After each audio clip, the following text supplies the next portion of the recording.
Muy buenas noches, bienvenidos a 361 grados, la conversación con Luis Membreño.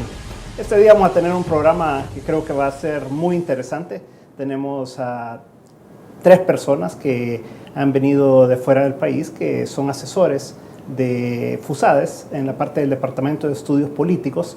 Ellos vienen una vez al año a compartir sus experiencias y a compartir sus conocimientos y, por supuesto, opinan sobre lo que está ocurriendo en la región. Esta semana se dio un evento en el que Arturo Cruz hizo una exposición. Arturo Cruz es un nicaragüense, un politólogo que trabaja en el INCAE de Nicaragua, y él hizo una exposición sobre el estado de la democracia en Centroamérica. E hizo varios cuestionamientos que vamos a estar conversando. Tenemos el privilegio de tener al doctor Manuel Alcántara. Doctor, muchas gracias por estar con nosotros. Gracias, buenas noches. El doctor es de España, él es de la Universidad de Salamanca, ha trabajado ya por bastantes años en El Salvador, así que bienvenido.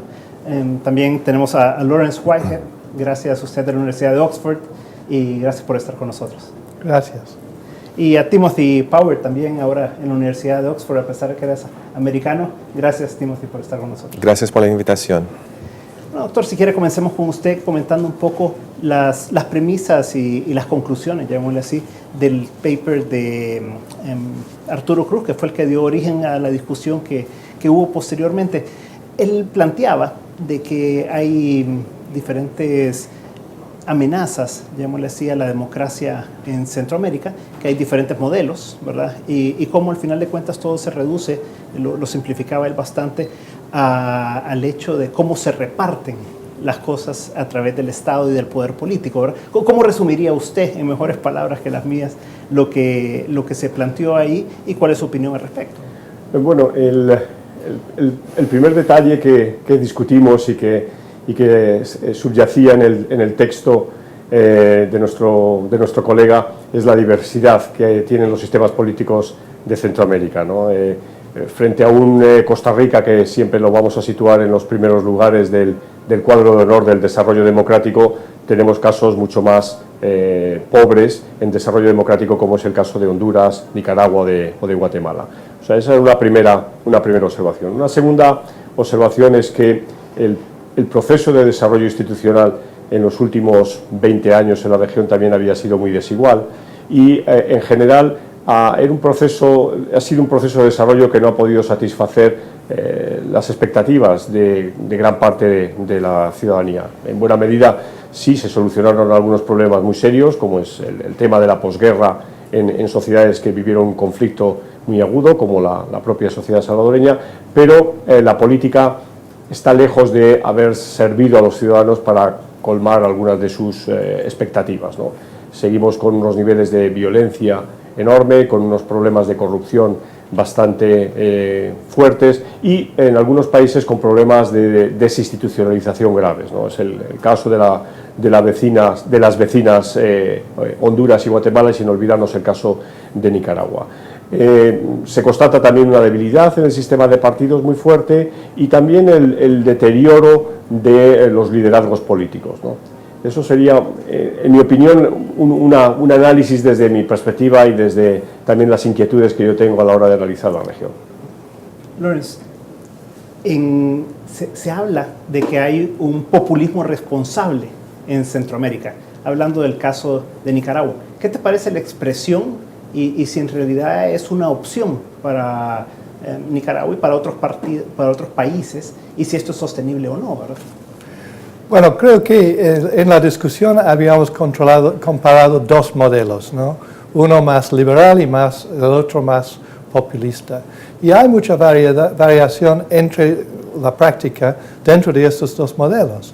Por ejemplo, creo que en el caso de Nicaragua, algunos ponentes estaban diciendo no es tan frívolo, tan irresponsable como el populismo chavista, donde prácticamente uno tiene a veces la impresión de que la aritmética es contrarrevolucionaria. Los nicaragüenses han aprendido con mucha dificultad que hay que manejar los recursos con mucho cuidado. En este sentido hay un grado de responsabilidad. Y también entre los países con modelos más liberales hay algunos que se están manejando responsablemente y otros donde hay ilusiones y hay falta de responsabilidad. Creo que en relación con el tema central, la política, según Arturo Cruz, es el manejo de recursos escasez por medios políticos, pero los medios políticos y el Estado no pueden determinar el grado de escasez. Hay otras fuerzas. Usted puede tener la gran bonanza petrolera o usted puede sufrir una crisis por un desastre natural o los precios de las commodidades pueden variar, etc. Así que el problema político es no simplemente elegir entre dos modelos, sino cómo dentro de cada uno de esos modelos, cómo manejar las expectativas de la gente que siempre van a estar más que el sistema político puede responsablemente suministrar. Una de las cosas que se habla es que hay países en donde el ingreso per cápita es mayor, por lo tanto las expectativas son mayores y la gente está más descontenta con el sistema que en otros lugares en donde hay más pobreza y en donde la gente tiene menos perspectivas de mejorar, ¿verdad? Sí, concretamente en nuestra discusión, una de las posiciones más interesantes era en base a todos los indicadores, uno pensaría que los costarricenses tienen todas las ventajas, un nivel de vida mucho mejor, tradiciones institucionales mucho más positivas, deberían estar muy satisfechos. En realidad, lo que muestra la información es que sus expectativas eran tan grandes en relación con la capacidad de su sistema que hay mucha desatisfacción, mucha resistencia popular y mucho desencanto, incluso con instituciones que son más o menos adecuadas, aunque hay, por supuesto, problemas como de corrupción. En contraste con en Nicaragua, el país más pobre, con historia más trágica, donde la población en realidad tiene necesidades más apremiantes, se han rebajado las expectativas a tal nivel que el gobierno logra un margen de maniobra un poco más positivo y la gente aprecia un poco más el funcionamiento de su sistema. ¿Cómo compararías tú las diferentes opciones? Porque hemos hablado ahí de varios modelos, pero a veces cuando uno habla de modelos liberales la gente no termina de comprender, hay mucha crítica hacia lo que muchos denominan el neoliberalismo, como tal, el consenso de Washington y todo. ¿Cómo describirías tú los diferentes modelos que se aplican en Centroamérica y por dónde puede ser que vaya la tendencia en el mediano plazo? Porque algunos pueden decir el socialismo del siglo XXI tiene ciertas posibilidades siempre y cuando sea financiable con petróleo, ¿no? ¿Cómo ves tú las diferentes opciones? Sí.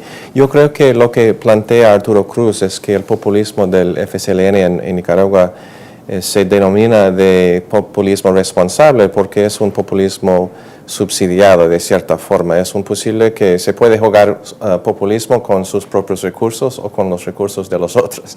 En el caso de Daniel Ortega se juega con los recursos de los otros. Entonces, de cierta forma, el sistema político nicaragüense no obedece a las mismas reglas económicas que los demás sistemas de Centroamérica, ¿no? Pero creo que los modelos de que hablamos ayer en el encuentro de FUSADES eran más modelos políticos de que económicos, ¿no? Modelos de representación política y especificando cuáles serían los canales principales de representación entre Estado y sociedad. En ese hay mucha diversidad en Centroamérica. Hay sistemas de bipartidarios polarizados, como es el caso de El Salvador, de partidos tradicionales, como es el caso de Honduras, y de partidos bastante consolidados, pero que están perdiendo un poco de espacio tradicional, como es el caso de los costarricenses. Entonces, en cada país hay movimiento en estos canales de representación. Ahora, ¿cómo ves tú Venezuela?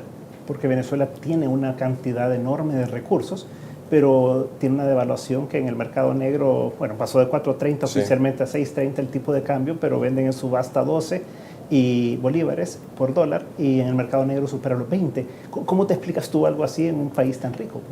Bueno, Venezuela sufre por la maldición de los recursos naturales y esto no es novedad, eso no no es específico al régimen de Chávez y de Maduro. Eso es un problema que existe en Venezuela desde los años 50 o más.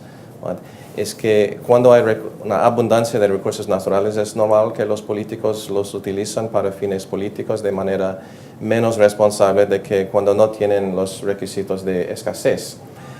Venezuela sería la excepción en América Latina por no obedecer a las reglas de escasez. Hay otros ejemplos. Bolivia, Ecuador también tienen recursos naturales, pero en Venezuela es espectacular y el periodo de Chávez de populismo, del movimiento Quinta República y todo, coincide con el boom de los commodities y el precio del petróleo. Definitivamente. Ahora, es interesante que no pueda financiar, a pesar de esa gran cantidad de recursos, toda su economía, que tenga escasez de productos y todo. O sea, ¿tú crees que va a poder seguir financiando a los otros proyectos como el de Daniel Ortega? Bueno, creo que cuando la figura de Chávez estaba presente, él tenía un cierto espacio para violar las reglas de la racionalidad económica. Creo que el nuevo presidente no tiene ese mismo espacio y creo que los resultados de domingo, en que ganó aparentemente por pocos votos, le debilita un poco dentro del movimiento chavista. Y si hay una lucha para el poder dentro del movimiento populista, seguramente habrá sectores que van a decir que tendremos que bajar o acabar con el subsidio a populismos extranjeros, creo yo. Entonces creo que la desaparición de Chávez cambia un poco la ecuación del subsidio venezolano a los países del ALBA. Okay. Vamos a un corte comercial, pero a la vuelta seguimos profundizando tal vez en esto de los modelos en Centroamérica y cómo se están comportando y sobre todo, ¿qué opina la gente? ¿Verdad? O sea, ¿está satisfecha la población en Centroamérica? ¿Cómo varía en los diferentes países? Bueno, en un momento estamos de nuevo con 361 grados.